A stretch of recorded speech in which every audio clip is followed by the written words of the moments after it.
It looks like you can already see what the title is, so that's why Paul was saying that all of the songs that we sing were poetry.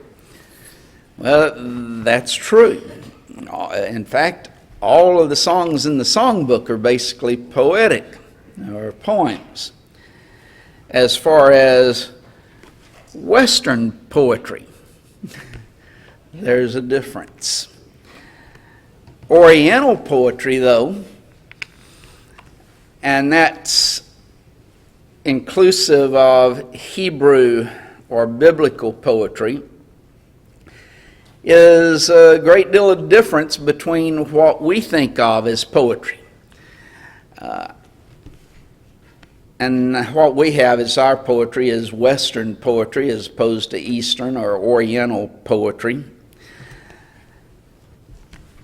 The result of that, because we don't have poetry like they do, is that many times as we read the scriptures and we get to those poetic passages, we don't see the beauty that is actually found in the scriptures along those lines. Our poetry primarily is rhyme and meter. That's why you can put songs to them or music to them and make them to be songs. And I use the illustration there. Mary had a little lamb. Its fleece was white as snow, and everywhere that Mary went, the lamb was sure to go. We have a meter there that's very distinct in relationship to the syllables and the words that are found. And then you also have the rhyming that would be at the end of each line, which it doesn't really show in the way in which I wrote it out there. But that would be the nature of our type of poetry, which is Western type of poetry. Biblical poetry, or Oriental poetry, though, consists primarily of parallelism. It is sometimes referred to as thought rhyme, or sometimes logical rhyme, because instead of rhyming the words, what is taking place is a rhyming of the thoughts. Words don't necessarily rhyme, but the thoughts will in that regard. So in this lesson, what we want to do is to consider the various types of parallelism, or these thought rhymes or logical rhymes that are found in the scriptures. Obviously, we're not going to be able to cover all of them because, as it's been reported, 1/3 of the Old Testament is comprised of poetry. So obviously, I'm not going to try and cover 1/3 of the Old Testament in a lesson this afternoon. I'm sure all of you are thankful. You probably say you preach long enough as it is. So, but we can learn the basic forms of parallelism, and that's really what we want to look at, the basic forms of parallelism, or Hebrew poetry. And that will help us when we get to passages. Maybe we have difficulty understanding something. If it's written in parallelism, then it helps us to understand what one section or one part of it says. There are actually 3 basic types, but we'll go a little bit farther than 3 basic types in this lesson. What we oftentimes hear is synonymous parallelism. This is also called cognate parallelism. And so I might be giving you some new terms that you don't generally hear, because we just generally refer to it as synonymous parallelism. In this, the first line will say something, and then the second line comes along, and it gives the same thought as the first line, but it does so using different words.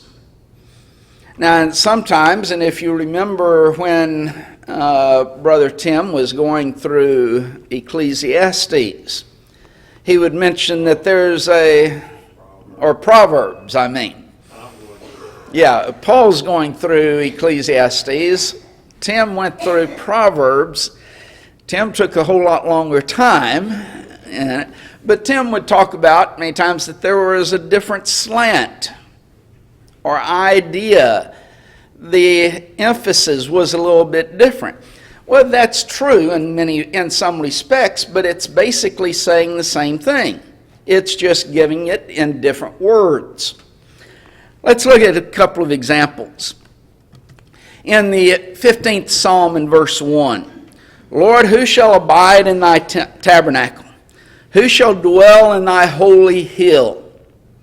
We can immediately see that when you break this down, the word abide is basically the same thing as dwell. Even as tabernacle corresponds, same thing as holy hill.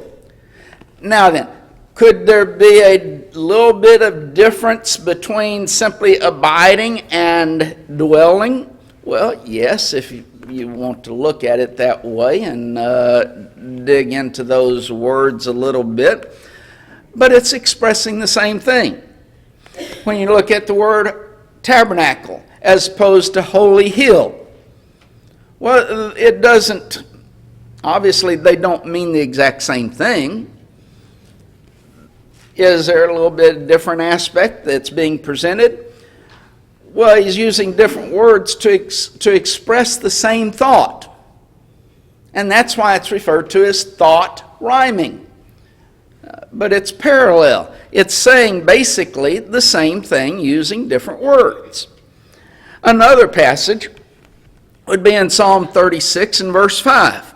Thy mercy, O Lord, is in the heavens, and thy faithfulness reacheth unto the clouds. Well, mercy, and the word mercy there is a Hebrew word that's very difficult to translate into our English. It has many shades of meaning. I generally like the idea that it's translated sometimes as loving kindness. That's being expressed by that word that's translated mercy there. And so thy loving kindness, well, it corresponds to God's faithfulness. Now then, is loving kindness and faithfulness the same thing? Obviously not. But yet it's expressing the same idea, the same thought is being set forth, even as heavens and cloud. Well, we understand heavens and clouds to be two different things, basically, but in reality, it's expressing the same idea. And so, God's mercy or God's loving kindness or His faithfulness, it goes all the way throughout the world. In the heavens, the clouds, it expresses it totally. And so there you have a couple of examples, and these are just to get you started in looking at different aspects within the Scriptures of synonymous or cognate parallelism. The second type is referred to as antithetic parallelism. Anti very simply means opposite or against. And so in this one you have a first line that says something. The second line then is going to state the opposite or a contrasting thought from the first line. Now, in many respects, you can say that these things are saying the same thing. They are just taking opposite views of it. Many times, one is stated in positive terms, while the other is stated in negative terms. Well, if you're stating it in positive terms or negative terms, it's saying the same thing, just looking at it from different aspects, a positive or negative way. And so that's the idea that is behind antithetic parallelism. Again, let's look at a couple of examples. In Proverbs 10 and verse 1, a wise son maketh a glad father, but a foolish son is the heaviness of his mother. Well, here, obviously, wise and foolish, those present opposite ideas. Whereas a glad father and the heaviness of his mother, again, express opposite ideas. And so it's expressing, though, the same teaching, looking at it from a positive side in relationship to the wise son, or a negative way in looking at it from a foolish son. But the teaching is the same thing. It is just looking at it from opposite standpoints or contrasting standpoints. Another passage would be in Psalms 20 and verse 8. That they are brought down and fallen, but we are risen and stand upright. Again, you look at brought down is opposite of risen. Falling is basically the opposite of standing upright. Someone who stands upright or someone who's fallen over. Someone who's been brought down or someone who's risen. And so you have, again, opposite thoughts, even though it's teaching the same principle, the same idea. The thought is the same, expressed in different ways, positive and a negative way. The third basic one that we generally hear about is synthetic parallelism. This is many times referred to, or also referred to, as constructive parallelism, or compound parallelism, or apethic parallelism.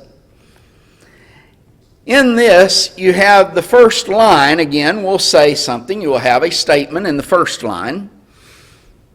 The second line comes along and advances the thought, or it gives additional information. And so, in many respects, sometimes this second thought, or the first thought, would not be even complete without the second. But it's going to give additional information. It's going to advance the thought a little bit farther. A couple of examples again. First, Psalm 85 and verse 12. Yea, the Lord shall give that which is good, and our land shall yield her increase. The first line gives a principle here.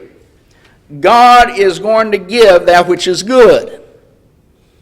Now, you can apply that in many respects. So here's the second line comes along and gives us the additional information that he's discussing here, that the land would yield its increase.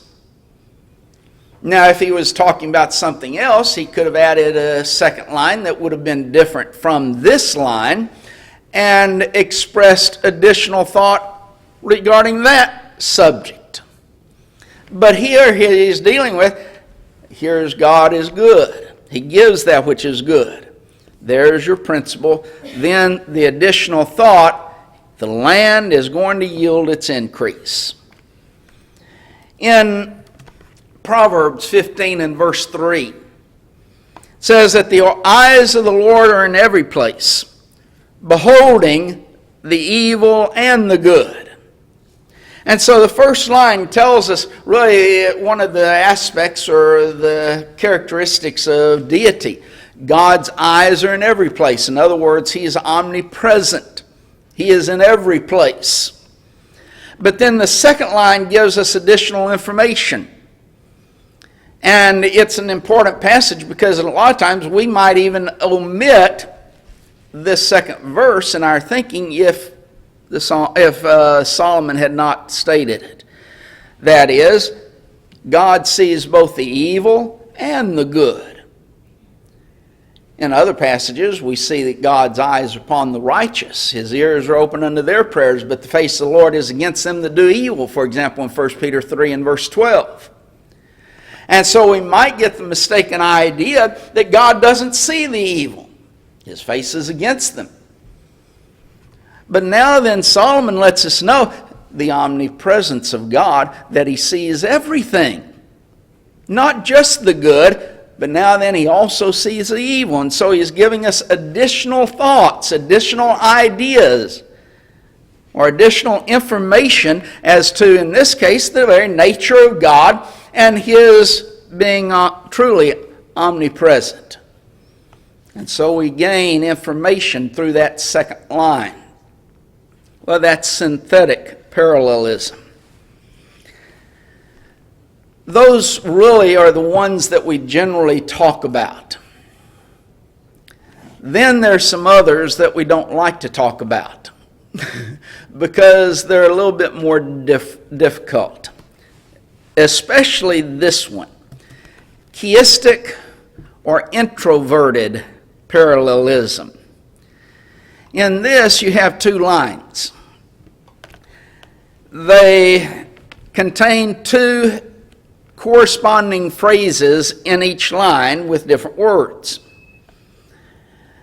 But the order of the words are reversed in the second line from the first line. Sometimes, and I've even heard someone, I think, refer to this as Abba parallelism. Now then, Abba, there's a reason. A, B, B, A. That's really the way in which it is demonstrated. A, B in the first line, the second line, B, A. The A's are synonymous, saying the same thing, different words again. The B's are synonymous.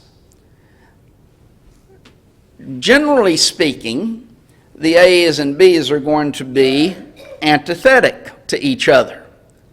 And so you have a statement in the first line, a statement that says one thing, that says and is presented the opposite way in the second part of the first line. And then in the second line, that second part is stated in a different way than the first line, the second part of the first line, and then you have the latter part of the second line, which corresponds to the first part of the first line. The reason it's called chiastic is that it is using the Greek letter chi. It looks like a big X. And so you have, just draw an X, and that's chiastic type of parallelism. Now then, let me give you a few examples. The 91st Psalm in verse 14. Because he has set his love upon me, therefore I deliver him. I will set him on high, because he hath known my name. The idea that is expressed in he has set his love upon me corresponds to the latter part, because he hath known my name. They're saying the same thing in different words. And so there's the first part and the last part of the phrase, or of course saying the same thing. But then that second part and that third part are going to be saying the same thing as well. Him will I deliver corresponds to I will set him on high. And so you've got 1, 2, 3, 4 in that case. The 1 and 4 correspond, the 2 and 3 correspond. That's your chiastic parallelism. Another illustration, the 23rd Psalm, or Proverbs, verses 15 and 16. My son, if thy heart be wise, my heart shall rejoice, even mine. Yea, my reins shall rejoice, when thy lips speak right things. Now, when you look at that, my son, if thy heart be wise, if thy lips speak right things, you're dealing with the same type of an idea being presented in the first line, the first part of it, and the last part of the second line. the second and the part of the first line, and the first part of the second line, though, my heart shall rejoice, corresponds to my reins shall rejoice.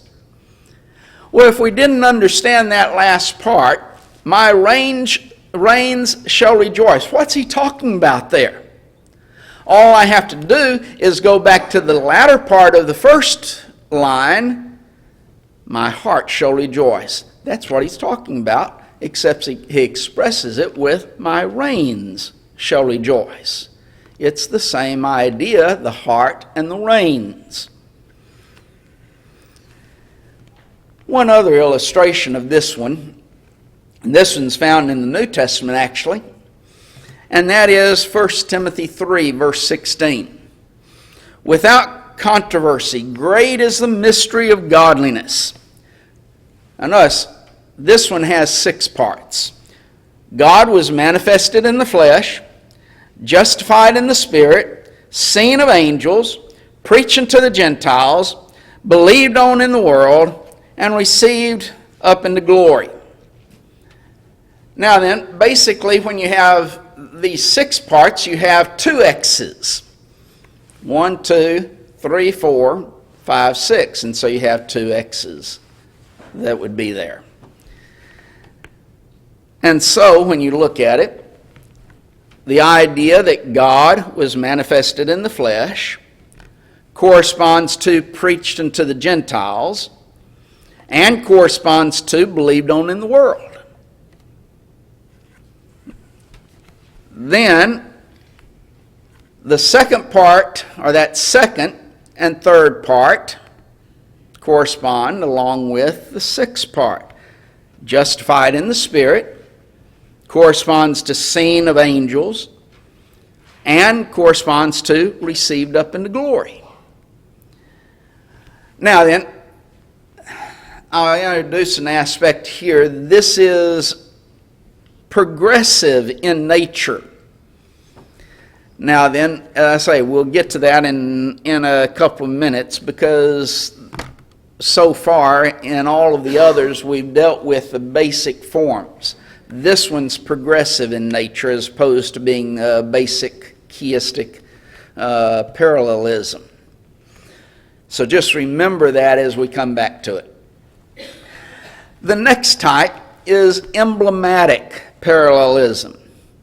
This basically uses a simile or metaphor to convey the thoughts. A metaphor, well, both metaphor and simile are figures of speech, but a metaphor, a figure of speech in which an implied comparison is made between 2 different things that have actually something important in common.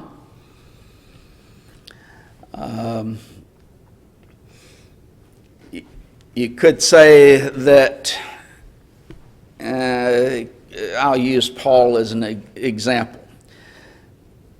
Paul is as hard-headed as this podium. Now, didn't that wake everyone up? Well, Paul is a podium. That would be a metaphor. But he's dealing with a hard head that way.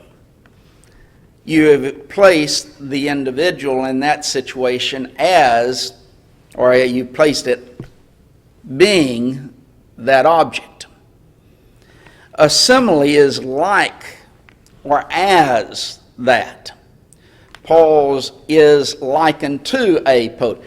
Instead of Paul is a podium, Paul is like, or he is as a podium, and being hard-headed. Now then, y'all can discuss his hard-headedness with him, but that's used just as an illustration of a simile and a metaphor. They're the same thing, except a simile uses the word like or as. Now I don't know why they separated the two into metaphor and simile. I have trouble remembering which is which all the time. But those are your 2 different types. Let's look at a couple of examples in this. Song of Solomon, chapter 4 and verse 1. And I was just thinking, I don't believe I've ever used Song of Solomon as a sermon before. Now then, if you go home and read Song of Solomon, you might understand why. But Song of Solomon 4 and verse 1. Behold, thou art fair, my love. Behold, thou art fair. Thou hast dove's eyes within thy locks. Thy hair is as a flock of goats that appear from Mount Gilead. Now he uses two figures of speech here, and both of them are what we're talking about. The first one, thou hast dove's eyes within thy locks. He has dove's eyes. That's a metaphor. He has likened that characteristic of dove's eyes to his love. On the other hand, he then says, thy hair is as a flock of goats. When he uses the word, or the word as is used here, it makes it a simile. Again, the hair is used, or the flock of goats, there's the comparison that is being made. But when he says as, makes it a simile. Now then, I would not see the beauty of hair being described as a flock of goats, but again, that's, I guess, more, I'd see a couple others shaking their head, no, I don't see that either, but that shows the aspect of making a comparison. Even though we might not use that comparison today, we might use something else. So husbands, I wouldn't suggest saying that to your wives, but Another passage, the 23rd Psalm in verse 1. The Lord is my shepherd, I shall not want. Here, Jehovah, or Yahweh, is likened unto a shepherd, but he's using a metaphor. He does not use the Lord is as my shepherd, or the Lord is like my shepherd. He is saying the Lord is my shepherd. And so with this, because of the comparison that's made, it's showing that trying to show God's guidance, His protection, His care over us, as a shepherd would be with the flock, so God is with us. And if you wanted to delve into the 23rd Psalm a little bit more, you have really a continuation of thought. I shall not want. Everything really in verses 2 and following is based upon that phrase, I shall not want.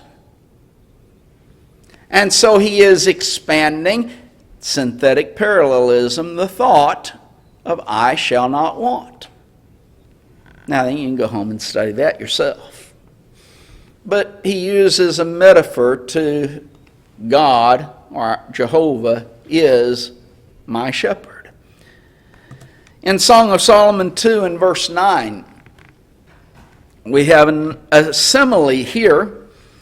My beloved is like, there it makes it a simile, like a roe or a young hart. Behold, he standeth behind our wall. He looketh forth at the windows, showing himself through the lattice. And so here, her beloved, who she's referring to Solomon, and it's a Shunammite woman, is like a roe, is like a young hart. That's a simile because she uses that word like. doesn't say that my beloved is a roe or a young hart. That would be a metaphor. But she is depicting in this the speed at which he is coming to her and the desire that he has of seeing her. That's what she is expressing with this simile, the speed of a roe or a young hart. And so he is likened to that. Well, that's emblematic parallelism. Then there's climactic parallelism, or sometimes it's called stair-like or gradation parallelism. In this one, the thought of the first line is actually completed in the second line. But the difference in this is that the first line would not be complete by itself. The second line has to be there in order to complete the thought of the first line. While synonymous parallelism, you might have the completion of a thought, yet the thought would be complete without the second line or the additional lines. That would be the situation in the 23rd Psalm. The Lord is my shepherd, I shall not want. That's a complete idea. He elaborates upon it in the rest of the psalm. But the thought would be complete, I shall not want. In climactic parallelism, that line would not be complete. There's your difference. An example, the 29th Psalm in verse 1. Give unto the Lord, O ye mighty. Give unto the Lord glory and strength. That first line, give unto the Lord, O ye mighty. If you stop there, you have an incomplete thought. Give what? And so the second line gives us the completion of the thought, give unto the Lord glory and strength. You see, that first line by itself, we're left to wonder, give what? What are we supposed to give? The second line then gives us the additional information that completes the thought of the first line, give unto the Lord, O ye mighty. Give what? Well, give him glory and strength. And so it completes the thought of the first line. In the latter part of Exodus 15 and verse 6, and I put the entire verse up there, but starts out, fear and dread shall fall upon them. By the greatness of thy arm they shall be as still as a stone. Now then, here's the part that I want to center upon. Till thy people pass over, O Lord, till thy people pass over which thou hast purchased. The first part of that line, till the people pass over, O Lord, is incomplete without the second line, till the people pass over which thou hast purchased. And so you would be asking, what people passing over? Well, he's dealing the people which thou hast purchased. And so the second line completes the thought of the first line, but the first line is incomplete without the second part. That's the idea of climactic or stair-like or gradation type of parallelism. Now then, I mentioned before in 1 Timothy 3:15 regarding it being progressive in nature. Well, you have internal as opposed to progressive or external parallelism. Now, what's the difference between these? Internal parallelism is only when it contains two lines, nothing more. We've looked at a lot of those. In fact, most of the ones that we've looked at only contained two lines. And thus they were internal parallelism. You could say that it was synonymous internal parallelism, if you wanted to be really technical about it, or antithetic internal parallelism, or chiastic internal parallelism. But it only has two lines, and thus it's internal. When it is progressive or external parallelism, then it has more than two lines. It might be 3 lines. It might be 12 lines. It might be 20 or 30 lines. Now, I'm exaggerating there, but they're saying that it's saying or using parallelisms. You just have to look at it more than that. Good illustration. The first Psalm. You have the first 3 verses, and then you have the second 3 verses. And they are, using parallelism,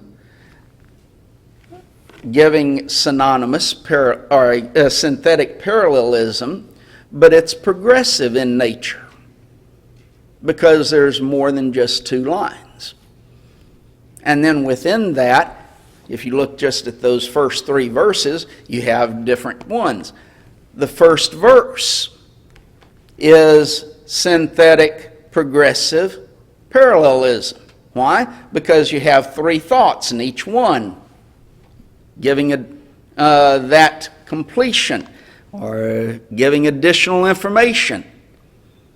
Blessed is the man that walketh not, or that walketh not in the counsel of the ungodly. There's your first line. Nor standeth in the way of sinners. Then the third line. Nor sitteth in the way of the scornful. And each one is building upon the other one. You have 3 lines, though, instead of just your 2. And so that makes it a progressive parallelism or external parallelism. And you could say the same thing that we said. You could use it, if you're wanting to be technical, synonymous external parallelism or so forth. And so we need to understand that aspect. It's not always just 2 lines. Sometimes it's multiple lines. Now then, one other type of poetry that we run across, and this is really just touching the hem of the garment as to parallelism and a study of it, but that is acrostics. Acrostics is where each succeeding line or verse or series of verses begins with the next succeeding letter of the alphabet. Our alphabet, of course, A, B, C, D. And so the first line starts with the letter A. The second line starts with the letter B. The third line starts with the letter C, and so forth, all the way through Z. And thus, 26 lines is what we would have. Well, the longest acrostic, and probably best known in the Bible, is the 119th Psalm. It is an acrostic. It is comprised of 176 verses. Each letter of the alphabet, the Hebrew alphabet, is used to begin a line 8 times. In fact, in most Bibles, they divide it, and they'll have Aleph, then Beth, Gimel, and those sections. And each one of those sections are 8 lines. Why? Because that first section, 8 lines, or 8 verses, each one of them begins with the Hebrew letter Aleph. And then in that second section of 8 verses, each verse begins with the second Hebrew letter, Beth. So it's an acrostic. except it's using 8 lines instead of just 1.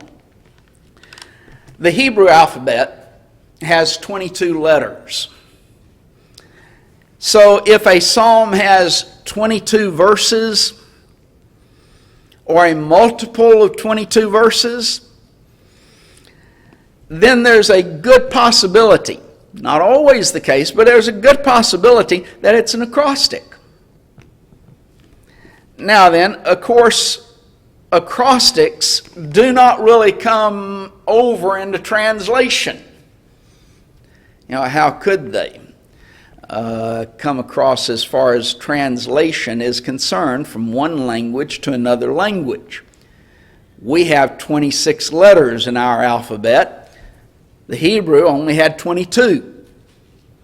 Well, you try and work that out as far as being an acrostic in translation from the Hebrew into the English. You can't do it. It's an impossibility. And so we miss the acrostic nature of it. A good study, and we won't really deal with it, but why would the writers use an acrostic as far as poetry? You might ask the question, why do people today use acrostics to teach something? And you might have your answer as to why they were used in the Old Testament. Now, I mentioned the 119th Psalm. There's some other acrostics. The entire book of Lamentations is an acrostic. The first chapter, you have 22 verses. You have an acrostic of 22 verses. Second chapter, you have 22 verses. The third chapter, guess what? You've got 66. In other words, it goes through it 3 times in the third chapter. Fourth chapter, it goes back again to 22, and so forth. So the entire book is an acrostic. It's also poetry. The 9th Psalm, the 10th Psalm, the 25th Psalm, the 34th Psalm, the 37th Psalm, the 111th Psalm, the 112th Psalm, the 145th Psalm, all of those are acrostics. There's probably more. But then as I was studying, I found out the 31st Psalm, Proverbs, verses 10 through 31, who can find a virtuous woman? That's an acrostic that is set forth for us as far as the virtuous woman. Now, these passages that we've dealt with are really just the beginning of a study of poetry, the poetry of the Bible. You can get into a lot more detail than what I've gone through. I've given you the basic forms of poetry and tried to give some illustrations of them. But there's also some poetry or use of parallelism in writing that is not considered poetic. Sometime, if you just take the time to study 1 John, John uses in 1 John parallelism. Sets forth the idea and many things relating to that idea in the first section, and then he repeats it in using different idea in second section, in the third section, and fourth section. You see the same thing in relationship to 2 John, using the terms, for example, commandment, then truth, and then doctrine in that second epistle that he wrote. He's saying the same thing using different terms. So it's parallelism that is being used in that book, even though it's not considered poetic. The book of Revelation, the entire book is, to a great extent, parallelism. That John presents, here's something coming out of heaven that he sees. And he goes through it, and then he basically, to a certain extent, starts over again with another picture that's coming out of heaven for him. And then he starts over again. Well, he's using parallelism in his writings. And so, an understanding of the way in which the Bible uses poetry can help us understand certain verses and certain passages. I've used, for example, the idea that in 2 John, When you get to verse 9, the doctrine of Christ, what is it? Is it the doctrine about Christ as someone, or the doctrine that comes from Christ? Well, when you see the parallelism, you immediately know that it's a doctrine coming from him, or it's the same thing as commandments, his commandments, or the truth. And so it can help us in understanding certain things within the Bible. And it can help us understand in our understanding of what a passage is teaching. And that's why I wanted to present this afternoon, to help us in our understanding of God's Word, so that we can, as we sit down and study these things, we can have a greater understanding and a greater knowledge of it, and a greater appreciation of the Word of God, that Word that He has so bountifully given unto us. If you're not a Christian this afternoon, then we encourage you to become such. If you are, but you need to respond, to repent, and let us pray with you, we would encourage you to do that this afternoon then, as we stand and sing the invitation song.